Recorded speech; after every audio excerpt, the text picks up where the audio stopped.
What is your name, please? I'm Veronica Pace from Washington, D.C. And how did you first hear about the convention going on this weekend?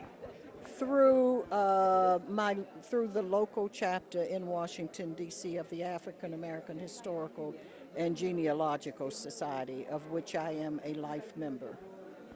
How long have you been doing this? Doing research Yes. off and on for about 15 years.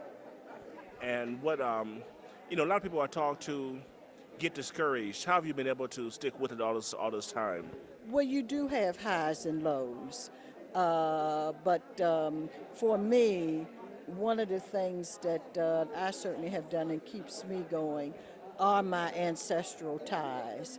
And as a African American woman, and certainly as a praying woman, I do commune with the ancestors and ask for guidance, ask for continuing support in being a history detective. And that's what brings me here today, to join other people who have a sense of the importance of maintaining our own history and the importance of telling our story. And that's what we as genealogists, as history detectives, as people who believe in maintaining our own identity and sense of history, this is what we do. But back to the ties for a moment. What kind of ties do you see between your generation and other generations? How does that work? Well, first of all, we are here because of ancestral ties. None of us would be here without that. As a people who have had a journey unlike any other journey, and coming from the motherland and the whole African and African American diaspora experiences, much of our history was taken from us. And it is important for us to be able to tell our story. Other people are doing it, have been doing it, but it's important for us to tell our own story. And in order to do that, then it means that we must come to places like the Allen County Library, come to conferences and meetings and sessions.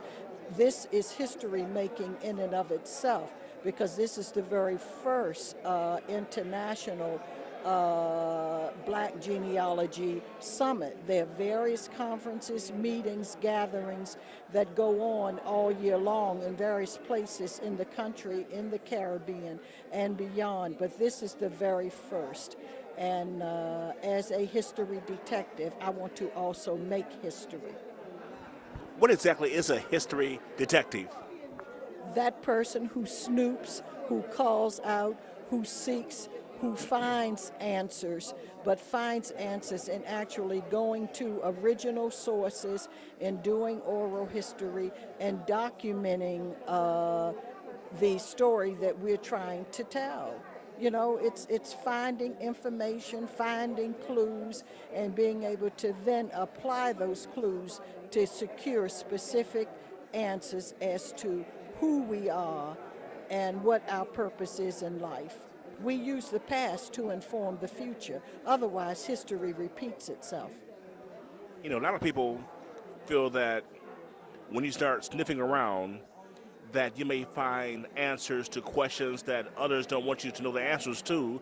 So therefore, to comply with that, people reverse themselves and put their curiosity on hold. What gives you the courage to sniff around and find answers that are enlightening and maybe discouraging to others? The anointing of the ancestors, because I believe those of us that do it seriously have been anointed. And for me, that keeps me going. And yes, I have family and people who tell me, you keep snooping and searching, you're going to find something that you weren't looking for. Well, my philosophy is whatever it is what it is, and it's okay with me. The secrets, a lot of shame with things that happened in the past. And the only way that we get beyond it is really to tell our own story and tell it in a way that is meaningful irrespective of incidences or circumstances. We are a brave, courageous people, and we have survived, and we will survive the secrets too. Thank you very much. Thank you.